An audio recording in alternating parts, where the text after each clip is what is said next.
ആ നാടകത്തിൻ്റെ പേര് എന്ന ഒരു കാരണം കൊണ്ടാണ് സമകാലീന വിഷയവുമായി ബന്ധപ്പെട്ടു ഗവർണറുമായി ബന്ധപ്പെട്ട കാര്യങ്ങളൊക്കെ ആകാം ഒരുപക്ഷെ അത്തരത്തിൽ ആ നാടകം നടത്താൻ പാടില്ല എന്നൊരു നിർദ്ദേശം വന്നിരിക്കുന്നത്. ഇപ്പോൾ നമ്മോടൊപ്പം ആ നാടക പ്രവർത്തകർ ചേരുന്നുണ്ട്.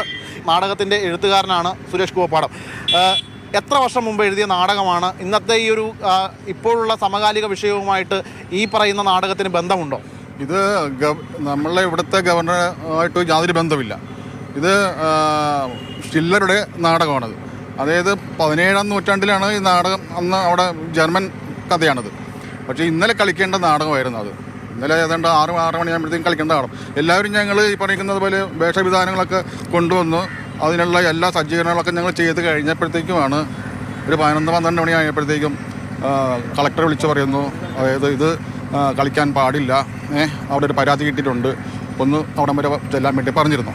അപ്പോൾ അതുകൊണ്ട് ഞങ്ങളവിടെ ചെന്ന് കഴിഞ്ഞപ്പോഴത്തേക്കുമാണ് ഈ നാടകത്തെക്കുറിച്ചിട്ട് ഗവർണറും തോപ്പിയും എന്തുകൊണ്ടിട്ടാണ് ഈ ഗവർണറും തോപ്പിയും, അപ്പോൾ അതുകൊണ്ടിട്ട് അത് കളിക്കാൻ പാടില്ല. അപ്പോൾ അതിൻ്റെ സ്ക്രിപ്റ്റ് ഞാൻ അവർക്ക് കൊടുത്തു. അവരത് വായിച്ചു കഴിഞ്ഞപ്പോഴത്തേക്കും അവർ അതിനകത്ത് നോട്ട്, അതായത് ഗവർണർ എന്നുള്ള പേര് വന്നത് കൊണ്ടിട്ട് അതൊക്കെ നോട്ട് ചെയ്ത് ഗവർണർ, അത് മാത്രമേ ഉള്ളൂ, അതിനകത്ത് വേറെ ഇതൊന്നും അവർ പറയുന്നില്ല. പക്ഷേ അത് മാറ്റിക്കൊണ്ടിട്ട് ആ നാടകം ഞങ്ങൾക്ക് കളിക്കാനായിട്ട് പറ്റില്ല. കാരണം ഞങ്ങളെല്ലാം പഠിച്ചു വച്ചിരിക്കുന്നത് അതേപോലത്തെ ഒന്ന്. രണ്ടാമത് ഈ ഗവർണർക്കെതിരെ ഞങ്ങൾക്ക് അതിനകത്ത് ഒന്നും പ്രതിപാദിക്കുന്നില്ല. ആകെ പ്രതിപാദിക്കുന്നത് ഗവർണറും തൊപ്പിയും എന്നുള്ള വാക്ക് മാത്രമാണ് എൻ്റെത്. അതിപ്പോൾ ഇങ്ങനെയുള്ള ഒരു സംഭവമായിട്ടൊക്കെ വരുമെന്നുള്ളത് നമുക്കത് അറിയില്ലായിരുന്നു.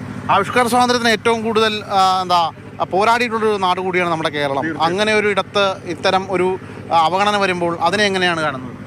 അല്ല, ഇത് ശരിക്കും നമ്മുടെ ആവിഷ്കാര സ്വാതന്ത്ര്യത്തെ ഗണിക്കുന്ന ഒരു സംഭവമാണ്. എന്തായിരുന്നു ആ സമയത്ത് തോന്നിയത്? അല്ല, ഇത് തീർച്ചയായിട്ടും ആ ഉത്തരവ് തന്നെ നിയമപരമായിട്ട് നിലനിൽക്കാത്ത ഒരു ഉത്തരവാണ്. കാരണം ഗവർണർ എന്ന ഒരു പദം, അതായത് ഒരു ഇംഗ്ലീഷ് വാക്ക് മാത്രമാണ്, അതൊരു അധികാര സ്ഥാപനമൊന്നുമല്ല. അപ്പോൾ ആ പദം ഉപയോഗിക്കാൻ പാടില്ല എന്ന് പറയുന്നത് ഒരു നിയമത്തിൻ്റെ അടിസ്ഥാനത്തിൽ പറഞ്ഞിട്ടുള്ളതല്ല.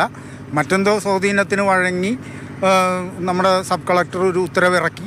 ആ ഉത്തരവ് വായിച്ചാൽ തന്നെ നമുക്കറിയാം, ആ ഉത്തരവിൽ യാതൊന്നും പ്രതിപാദിക്കുന്നില്ല. ഗവർണർ എന്ന പദം ഉപയോഗിക്കാൻ പാടില്ല എന്നുള്ളതാണ് അവരുടെ ആവശ്യം.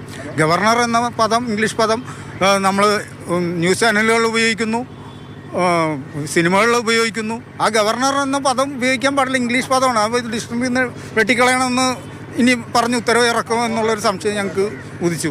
കേവലം ഒരു ആവിഷ്കാര സ്വാതന്ത്ര്യത്തിന് വേണ്ടി നാം ഘോരം പറയുമ്പോഴും നമ്മുടെ ഈ നാട്ടിൽ തന്നെയാണ് ഇത്തരത്തിൽ ആ ഗവർണർ എന്ന ഒരു പേര് ആ നാടകത്തിനിട്ടതിൻ്റെ പേരിൽ ഇപ്പോൾ ആ നാടകം തടഞ്ഞിരിക്കുന്നത്. എന്തായാലും കൊള്ളാം. ക്യാമറമാൻ മൽഘോഷിനൊപ്പം ശ്യാമപ്രസാദ് ഉത്തമൻ, മാതൃഭൂമി ന്യൂസ്.